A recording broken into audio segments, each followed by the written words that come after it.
ഈ പുഴയും സീരിയലിലെ ഇന്നത്തെ എപ്പിസോഡ് റിവ്യൂയിലേക്ക് എല്ലാവർക്കും സ്വാഗതം. അങ്ങനെ നമ്മുടെ കാവേരി ആണെങ്കിൽ ഇന്റർവ്യൂവിൽ പങ്കെടുക്കാനെ കൊണ്ട് സ്കൂട്ടിയിൽ ഇങ്ങനെ വരുമായിരുന്നു.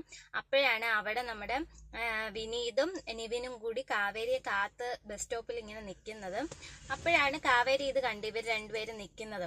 അപ്പൊ കാവേരി മനസ്സിൽ വിചാരിക്കുക, ഇവരെ എനിക്ക് അറിയാമല്ലോ, ഇവരെന്തിനാണ് ഇവിടെ നിൽക്കുന്നത്, ഇവരെ കണ്ടിട്ട് നല്ല പരിചയം ഉണ്ടല്ലോ, ഇന്റർവ്യൂവിന് നേരത്തെ എത്തണം, അതുകൊണ്ട് എനിക്ക് പഴക്കാൻ സമയമില്ല എന്ന് പറഞ്ഞുകൊണ്ട് സ്കൂട്ടിക്കകത്ത് കാവേരി നേരെ വിട്ടടിച്ച് പോവുകയാണ്. അപ്പോൾ ഇവരിങ്ങനെ അന്തം വിട്ടു പോവുകയാണ്. ഇത് കണ്ടിട്ട് എന്താണ് ഈ കാവേരി ഇവിടെ ഞങ്ങളെ കണ്ടിട്ട് നിർത്താത്തതെന്ന് പറഞ്ഞുകൊണ്ട് ഇവര് കാവേരി കാവേരി എന്ന് പറഞ്ഞുകൊണ്ട് വിനീത് വിളിച്ച് കാവേരിയെ നിർത്തുകയാണ്. അങ്ങനെ കാവേരി അവിടെ പോയി നിന്നിട്ട് പറഞ്ഞു, കാവേരി സ്കൂട്ടി അവിടെ നിർത്തിയിട്ട് ഇവരെ തിരിഞ്ഞു നോക്കിയാണ്. അങ്ങനെ ഇവർ രണ്ടും അടുത്ത് വന്നിട്ട് പറഞ്ഞു, നിവിനാണ് കാവേരിക്ക് ജോലി ശരിയാക്കി തന്നതെന്നൊക്കെ വിനീത് പറയുകയാണ്. അപ്പം പറയാ, അതിനെന്താ, ഞാൻ ഇന്റർവ്യൂവിനല്ലേ പോകുന്നതെന്നൊക്കെ കാവേരി പറയുകയാണ്. അങ്ങനെ വെറുതെ പോയാൽ പോരാ, അതിന് കുറച്ച് റൂൾസ് ഒക്കെ ഉണ്ട്.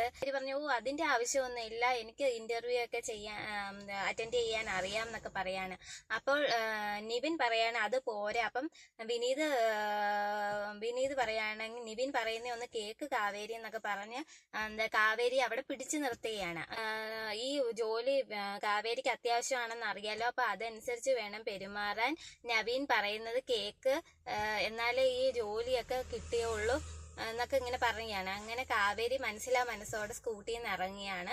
എന്നിട്ട് നിവിൻ പറയുന്നത് പോലെ ഇന്റർവ്യൂ അറ്റൻഡ് ചെയ്യാനുള്ള ഓരോ കാര്യങ്ങളും കാവേരിയോട് ചോദിക്കുകയാണ്. അപ്പൊ കാവേരി നടന്നു പോകുന്നത് സ്റ്റൈലും ഒക്കെ നവീൻ മാറ്റി കാണിച്ചു കൊടുക്കുകയാണ്. പിന്നെ ഇന്റർവ്യൂവിലെ ചോദ്യങ്ങള്, കാവേരിയുടെ പേരെന്താന്ന് ചോദിക്കുമ്പോൾ കാവേരി പറയും, എൻ്റെ പേര് കാവേരി എന്നിങ്ങനെ എടുത്തടിച്ച പോലെ പറയാണ്. അപ്പം നിവിൻ പറഞ്ഞു, അങ്ങനൊന്നും പറഞ്ഞാൽ പോരാ, നല്ല മയത്തിൽ വേണം അമ്മയോട് പറയാൻ എന്നൊക്കെ പറഞ്ഞ് കുറെ അങ്ങ് ഉപദേശിച്ച് പഠിപ്പിച്ച് ഇന്റർവ്യൂ എങ്ങനെ വരുമെന്നുള്ളത് ആ വഴിയിൽ വെച്ച്, ആ ബസ് സ്റ്റോപ്പിന്റെ അടുത്ത് വെച്ച് തന്നെ കാവേരിയെ പറഞ്ഞ് കേൾപ്പിച്ച് അതുപോലെ തന്നെ പറയണമെന്ന് പറഞ്ഞുകൊണ്ട് നിവിൻ ഏൽപ്പിക്കുകയാണ്. നിവിന്റെ നിർബന്ധത്തിന് വഴങ്ങിയിട്ട് കാവേരി ഇഷ്ടമല്ലാഞ്ഞിട്ടും രാജേശ്വരി അവിടെ 1 മാസത്തേക്ക് കാവേരി അവിടെ ജോലിക്ക് വെക്കാന്ന് സമ്മതിക്കുകയാണ്. കാവേരിക്ക് ജോലി കിട്ടിയ സന്തോഷത്തിലെ നിവിൻ അവിടുന്ന് ഓടി വന്നിട്ട് കാവേരിയുടെ അടുത്ത് വെച്ച് കയ്യിൽ പിടിച്ച് ഒരു ഓൾ ദ ബെസ്റ്റ് പറയാനാന്നും പറഞ്ഞുകൊണ്ട് കാവേരിയുടെ കയ്യിലോട്ട് പിടിക്കുകയാണ്.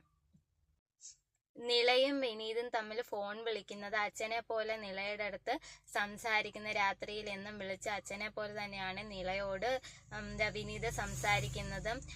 പിന്നെ നമ്മുടെ യമുനയും വിശാലും തമ്മിലുള്ള ഫോൺ വിളികളും അത് ജയബാലൻ കാണുകയും അവിടുന്ന് ജയബാലന്റെ അടുത്തുനിന്ന് വിശാല് നല്ല രക്ഷപ്പെടുന്ന കോമഡി ആയിട്ട് കാണിക്കുന്നുണ്ട്. ഗംഗ ഇങ്ങനെ വരുമ്പോഴാണെങ്കിൽ റോഡിന്റെ സൈഡിലെ മതിലുകളെല്ലാം ഗംഗ ടൈലറിങ് എന്നും പറഞ്ഞിട്ട് കുറെ നോട്ടീസുകൾ അച്ചടിച്ചു. കൂടുതലും സ്റ്റിച്ചിങ് ഗംഗയ്ക്ക് കിട്ടാൻ വേണ്ടിയാണ് നമ്മുടെ വിനീത് അങ്ങനെ ചെയ്തു വെച്ചേക്കുന്നത്. അത് കണ്ടിട്ട് ഗംഗ ഇങ്ങനെ പുഞ്ചിരിക്കുകയാണ്. യമുന ഗംഗയെ കണ്ടപ്പോൾ പെട്ടെന്ന് പതറുകയാണ്. കാരണം വിശാലും കൂടെ ഉണ്ടല്ലോ. ഇത് ഗംഗയച്ചി കണ്ടല്ലോ എന്ന് ഓർത്തിട്ട് യമുനയ്ക്ക് അങ്ങ് പേടിയൊക്കെ വരികയാണ്. അങ്ങനെ ഗംഗയാണെങ്കിൽ യമുനയടുത്ത് ചോദിക്കുകയാണ്, എന്താ നിനക്ക് കോളേജ് ബസ് കിട്ടിയില്ലേ? വിശാലാണെങ്കിൽ അവിടുന്ന് പെട്ടെന്ന് എസ്കേപ്പ് ആകുകയാണ്. വിശാൽ അങ്ങോട്ട് പോയി കഴിഞ്ഞപ്പോഴാണെങ്കിൽ ഗംഗയാണെങ്കിൽ യമുനയുടെ മുഖത്തടിക്കുകയാണ്. ഇത്രയും കൊണ്ടാണ് നമ്മുടെ ഇന്നത്തെ എപ്പിസോഡ് കഴിയുന്നത്. അടുത്ത പുതിയ എപ്പിസോഡിനായി സബ്സ്ക്രൈബ് ചെയ്യൂ. ദൃശ്യസ്മയം. ടാറ്റാ.